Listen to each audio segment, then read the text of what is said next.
All right, let's get to the fucking news, man. What am I doing here? Earthquake in Taiwan. We're going to talk about it. To Taiwan now, hit by its biggest earthquake in 25 years. The government saying at least 9 people have died and more than 800 were injured. This is when an offshore earthquake struck the east coast of the island. It was a magnitude 7.4 and the deaths all occurred in Hualien County. That's a mountainous region near the epicenter.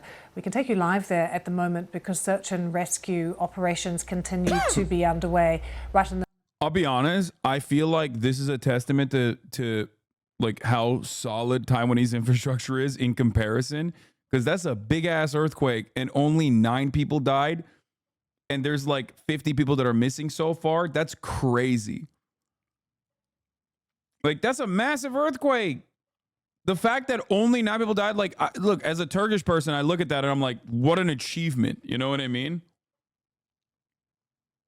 I feel like 9 to 800 is a crazy ratio. 800 injured is like gonna happen because the earthquake is so fucking big. What are you talking about? Only 50 missing with 9 dead is a really, really solid number for how big the earthquake is. In the middle of Hualien, you can see here emergency workers and rescue workers at the scene. Heavy lifting equipment there too, because some buildings have come down. This is a remote, quite mountainous region of Taiwan, and there is damage that has been done to this area that will take weeks to repair, including some damage to infrastructure as well and to rail lines. But there were tremors felt right across Taiwan, even in Taipei. We've seen lots of videos that show buildings shaking violently. There have been aftershocks as well, about 100 of those. That's been really scary for people who live in Taiwan. Let's bring you the latest from there with Rupert Wingfield-Hayes. It wasn't just like the intensity of the earthquake, but from what I understand, it kept going and going and going. It just it went on for like 24 fucking hours. This is the moment the quake struck a Taipei TV station in the middle of their morning news. The shaking was intense and prolonged. Buildings across the city swayed violently. Cupboards were emptied, furniture toppled.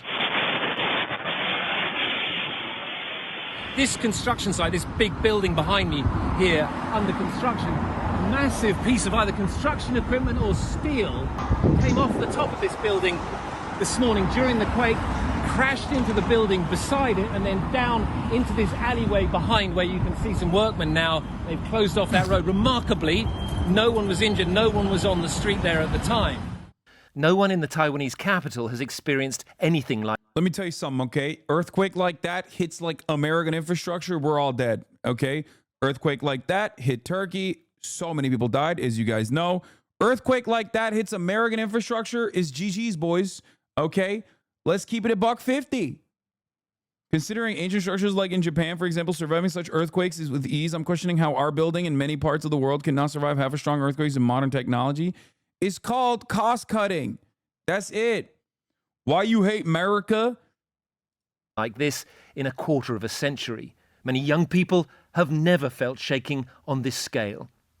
An earthquake hasn't happened in a long time. Yeah, by the way, the earthquake numbers are also logarithmic. So like the difference between a 7.7 and a 7.5 is ginormous. The difference between a 6 and a 7 is insane. So like that's something to also consider as well. People will be like, oh, well, I don't get it. Like Turkey had what was the Turkish earthquake? Like the 5.5 earthquake in LA in August is nothing. Do you understand? A 5.5, there's also obviously the depth of the earthquake as well. So it is, it matters like how long the duration of the earthquake is. It matters how deep the earthquake is. And then beyond that, the number between a 5.5 and a 7.7 is insane. This one went on for a tremendous duration, for a very long time. Yeah, to be precise, the difference between a 6 and a 7 is 10x. Time, so it felt really terrifying. People get on the mad east about that coast shit. in the city of Hualien, the shaking. I'm more surprised that people haven't started talking about how like this is a Chinese earthquake machine or something that is like impacting Taiwan. They have? Oh my God, that's awesome. That's so stupid. Was much stronger and the damage much more severe. People on their way to work watched in fear and awe. It also literally doesn't make sense. Because if China considers Taiwan to be Chinese Taipei, why the fuck would they hit it with an earthquake gun? That doesn't make any sense. They're simultaneously being like, wow, it's really fucked up. China considers Taiwan to be a part of China. Also, they hit their own citizens with an earthquake gun then? Like, is that what you're saying? It doesn't make sense from a conspiracy angle.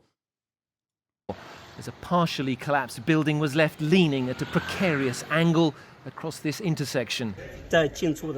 Whenever our team moves, the building becomes unstable, and they have to find something to hold on to ensure their safety before pulling people out.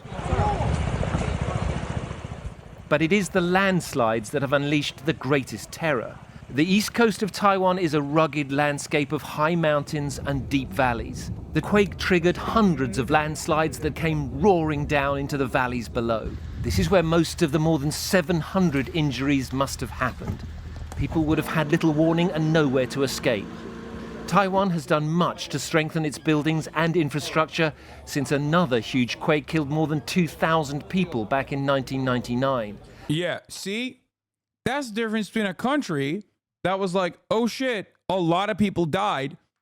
We should make sure that this never happens again versus my country, Turkey.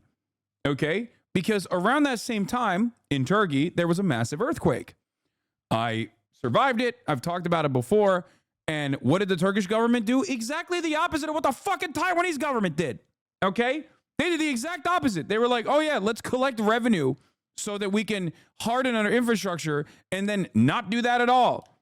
So that's the reason why a massive earthquake that occurred in Turkey was incredibly deadly in comparison to this massive earthquake that happened in Taiwan that was not. This time, few buildings have been brought down and the death toll is so far mercifully small. But there is little that can be done to stop a mountain from falling into the valley below. Rupert Wingfield-Hayes, BBC News, in Taipei. So oh wait, it wasn't bombs, it was Chinese HARP. Yeah. Trust the plan. Taiwan earthquake. Weather modification is going live. China surrounds the area, waiting there for the precise moment to attack. Right after she met with Biden earlier this AM. Get ready. Solar eclipse, April 8th, and CERN to launch.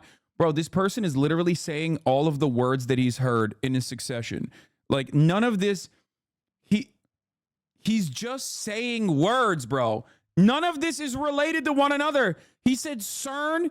He's talking about the particle collider Big Bang machine, and then talking about like the weather modification. The fuck do either of these concepts have to do with anything with one another? I feel like I was born for this moment. Bring it, Ingy Trader.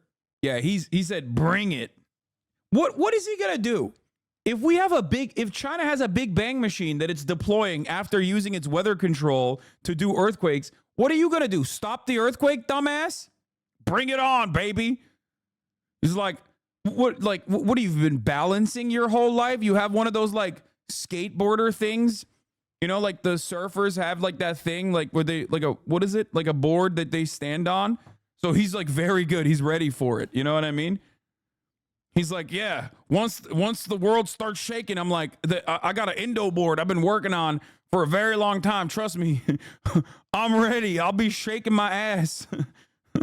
What are you going to do? How are you going to survive the earthquake, big dog? Continue, including for dozens of people who are trapped in road tunnels after... Actually, that's another thing. Can you even be saved from an earthquake in a shelter? Are there earthquake-proof shelters? I haven't even thought about it. Like, what if it's on a fucking fault line? Like, doesn't it still collapse? Aren't you cooked regardless? The quake struck. We can show you this image that shows the entrance to one of them. On the left, it's a picture taken last year, and on the right, this is what the tunnel looks like today. 60 people are believed to be trapped inside one of the tunnels, including 4 minibuses full of hotel staff. That's dude, okay. Marvels of modern engineering. Look at the fucking tunnel. That shit took out the entire highway. Tunnel is stable. That blows my mind. Oh my fucking God, dude. That is insane. It was a bridge. Okay, it took the fucking bridge out. The tunnel is stable. That's crazy. Is your family from Taiwan? Okay. I mean, most of my family from Taiwan either lives in mainland China or they live here. So they appear right now to be unreachable by phone. So late in the evening in Taiwan at the moment, they'll be hoping that there are a few aftershocks in the night, but those rescue efforts continue and we'll keep you up to date with those. Gregor Stewart Hunter is in Taipei and he told me about what it was like when the earthquake struck this morning. It was the feeling of being lifted up by someone and shaken. And then even once the initial shock had died down, the rest of the morning was spent with a series of aftershocks in very quick succession, some as close as 5 minutes apart. And when I checked the news and realised that the epicenter of what had felt like a very powerful quake was actually in Hualien, my jaw hit the floor. I thought, you instantly knew that was going to be a really, really big quake. And it seems that's been... Hold up, your part Taiwanese? No, man. What the fuck? No. My uncle's wife, Jake's wife, is Taiwanese, okay? As it was. The quake is huge, the biggest in 25 years, and we've got hundreds of people injured as well as hearing reports of many... Honestly, I wish I was, though. That shit would be so sick. ...trapped. Not so many deaths yet, and let's hope that that figure doesn't go up. But what are you hearing in terms of reports of damage, particularly to infrastructure? Yeah, I think the infrastructure has been one of the most obvious ways that the damage has shown up. Links into Hualien itself have been damaged quite severely. Some of the railway network is down. Some of the tunnels have collapsed, which means that actually physically getting in and out has become quite difficult unless you're going by air or by sea. But the damage extends beyond Hualien. In Taipei itself, there was suspension of the city subway services in the morning, and the high-speed rail operator announced that there were going to be delays up and down the length of its line, which runs down the opposite coast of the island. So quite severe delays to infrastructure. Like I said, wild that like, you know, hardening your infrastructure turns out pays dividends, yields tremendous results.